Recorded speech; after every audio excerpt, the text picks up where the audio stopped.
Hi, my name is Carla, and today I'm going to be starting a project to make a new case for my fue, or my Japanese flutes. So I play these flutes with my taiko group, and as you can see, they're made out of bamboo, and I want to protect them because I don't want to show up at a performance and find that they can't be played. So when I first started playing fue, I only had one, and I made a case that could hold one fue. But now I play a second fue, and I want to be able to carry both of them. And as you can see, they come in these cases that are just a thin piece of fabric, and it doesn't really protect them when it's in my gear bag. So I need to make another case. So this case, the way I made it was inside it, there's a PVC pipe similar to this, just like this, but it's a little bit thinner. This pipe was about 2 inches across, and this one is about 2.5 inches across. So I checked, and yes, both of my fue will go inside this one. So the way I make this project is first I make a cover that goes on the outside of the fue, and I actually do put some batting in it, just so that when it bumps against my other gear, it's a little bit softer. And then inside the case, which is hard to see, there's like there's like a sleeping bag, a tube that is padded inside to protect the fue from banging up against the pipes. So there's an outer kind of cover and then an inner sleeping bag, and then I attach them at the top. Now with this one, I made a design where I just close it by pulling on the string, but as you can see, it doesn't close all the way, and sometimes my fue would fall out, which was super bad. So what I'm going to make a design this time with a flap that goes over top like that. So it's a big experiment, but I'll take you along with me, and you can see maybe if you need to make a protective case for an instrument or similar, maybe this will help you with your project. So to get the dimensions for this project, what I do first is I measure around the outside of the tube, and it is just a little bit less than 8 inches. And then in terms of height, this tube is 18 inches tall, which is tall enough for my tallest fue. Now I collect some beautiful Japanese fabrics, and for this fue holder, I'm trying to choose between these two options. Ooh, they're so beautiful. I don't know which one I'm going to use, so we'll see, but I'm going to give it a go. And you can see with this one, I didn't have one big piece of fabric that was big enough, so I actually sewed together, and it actually looks really cool, and I'm tempted to do that again. But I think just to make this project a little simpler, and because I do have these pieces of fabric that are big enough, I'm going to just go with a solid one single piece of fabric for the outside. So here we go. Okay, so I've chosen to go with this beautiful fabric. It's actually made in Japan. Oh my gosh, it's so gorgeous. And I'm just super lucky because it is 18 inches. Woohoo! So it is the exact height that I need for my project, and I'm only gonna cut up 8¼ inches. So I'm just gonna use a tiny piece of it, and then I will use another piece for the rest for another fun project.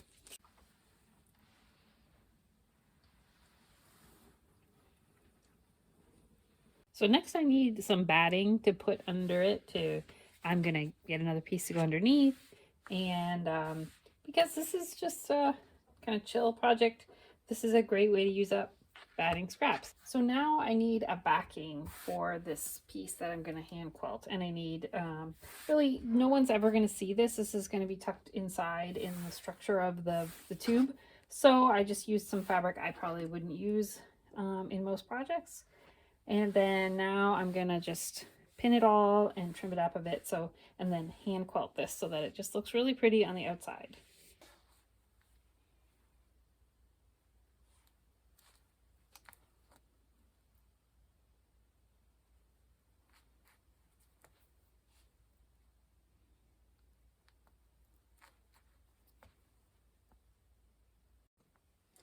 Okay, so the quilted piece, I sewed it up, and it slides and fits on the tube just perfectly. Hooray! That's exciting. I did learn that the act of quilting kind of causes it to shrink up a little bit, so I would make it a little bigger next time. It was a little tight, but it now fits very perfectly, if snugly. So now I'm going to make an end piece, and I'm just going to make a template by tracing it on a piece of paper.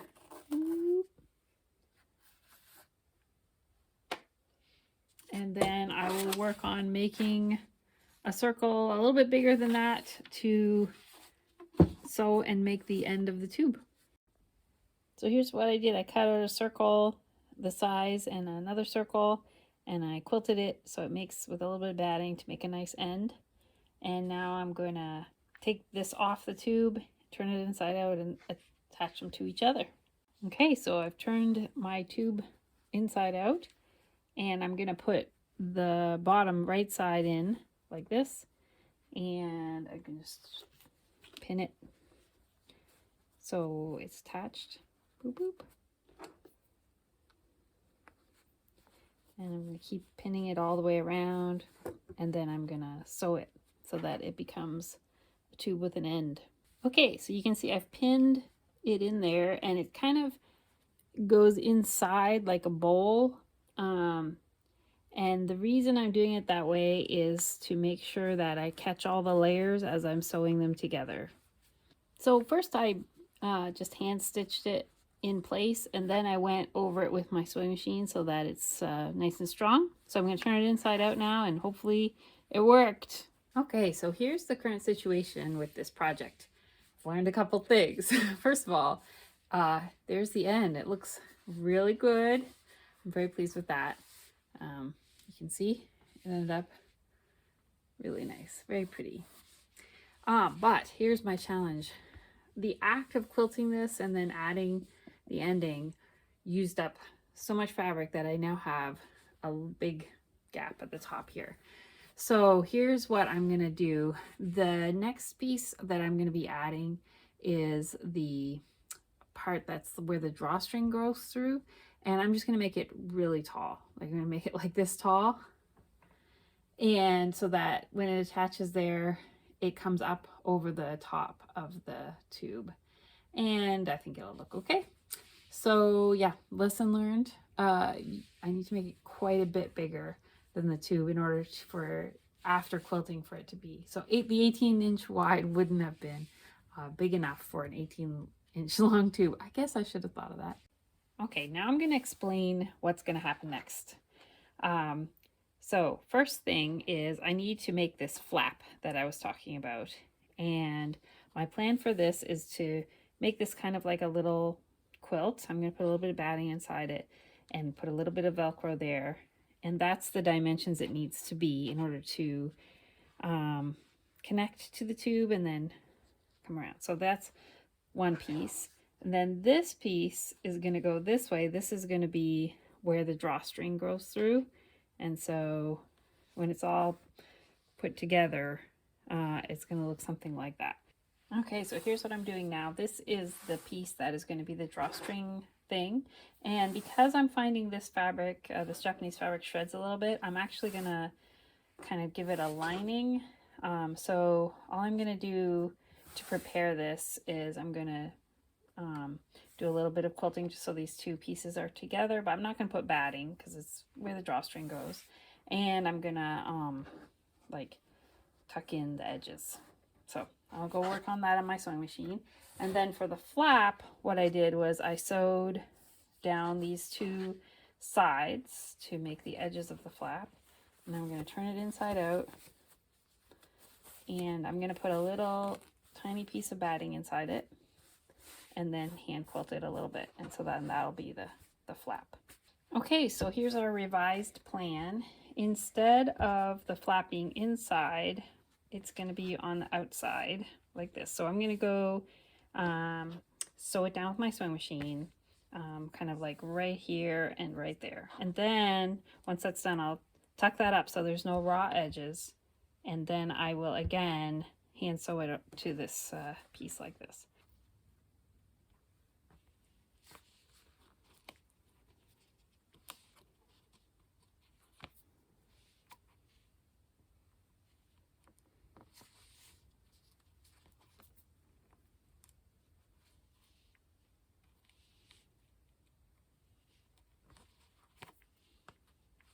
Okay, so the outer cover is done except for the Velcro on the flap. The word for the end of a shoelace is an aglet, A-G-L-E-T. So yeah, so now I need to work on the sleeping bag that goes inside the Flute Case. And that gets sewn around the inside here so that it covers up the tube entirely and the tube is not visible. And then the tube is also like permanently inside. So next I'm working on the inner lining of this fouet holder, and I call it a sleeping bag for my fouet. And so I had these upholstery samples, and I found two that are similar, and I sewed them together. Nobody's really going to see this because it's inside. So I just used something nice and soft. And then I got some batting. Again, I'm using up scraps of batting, so I sewed together 2 scraps of batting. And then I put a backing, which again, nobody will see. So what I'm going to work on now, I'm actually just going to machine quilt this since nobody can see it. And then I'm going to make it a tube, and then we're going to see how it fits. There, so I sewed the quilt, and it's in a good side, or I think the prettier side in, the pretty upholstery fabric. And initially I just put a 1/4 inch seam, and when I put it in, it was all bunched up, even though I was worried it was going to be too small. So I actually then did this seam, and I'm going to cut that off. But I just want to show you how I initially made it, cut the fabric to the equivalent of the inside, but it needs actually a little bit less, weirdly. To make a bottom for this, I found this container that's about the same size, and I'm going to use that as a template. And then just use this piece of scrap fabric to make a couple of circles for the base. Now let's talk about this next phase. Okay, I put the little base on the inside sleeping bag, and now it's very easy to get them in there because my fouet are inside pushing it down. Okay, so when I push, this is it's all the way to the bottom now. And this is what our situation is here. We have some extra fabric on the top here, and that's if I just put a binding on that, it's going to stick out past. So I need to trim this down a little bit. And the other challenge is I got to get these two tubes to connect nicely. So I may, well, we'll see. I think the other one, what I did was I actually unpicked this seam a little bit and let it open up a little bit, just to let this tube get a bit bigger and match this one. Okay, this is where I'm at this point. I made a binding. It was from a piece of fabric about these dimensions. It was exactly these exact dimensions. I ironed it in half, and then, ironed it down, all the rough edges, until I had this cute little rectangle of binding. I opened up the tube about 1 inch, and then I sewed it really well right there so it wouldn't keep unraveling. I then put the binding around the edge of the tube, and as you can see, I've just got it pinned. I'm gonna go sew it in. So I'm sewing in the second tube now, and it's a little bit hard to demonstrate, but you can see I've started it here. I just spread that piece as far horizontally as I can, and then I'm hand stitching it all the way around.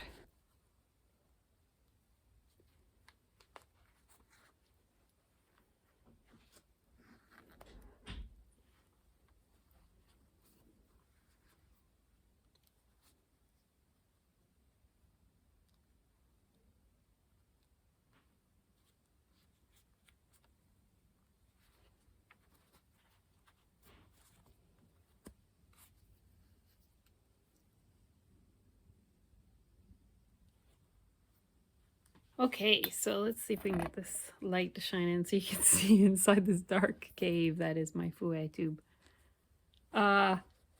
This is now all sewn in all the way around the edge, so you can't see the plastic tube anymore. And I also closed this little section a bit so you can't even see it on this side. So it was just about carefully placed stitches. Okay, I am super excited. My wonderful fouet holder is now finished. Whew, what a job. I'm excited. So this is how the flap opens, and then we can open up the drawstring there, and then it's time to play a fouet. Just give it a little shake, shake, shake. Out they come. Ooh. So I'm gonna play a few notes. Ready? Here we go.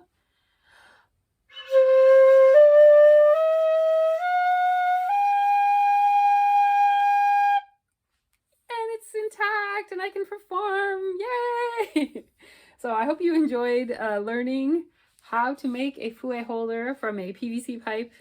And I've been wanting to make this for like 2 years, so I'm really happy this project's done. Thanks very much for watching, and please subscribe for more videos about fun projects involving creative reuse of materials.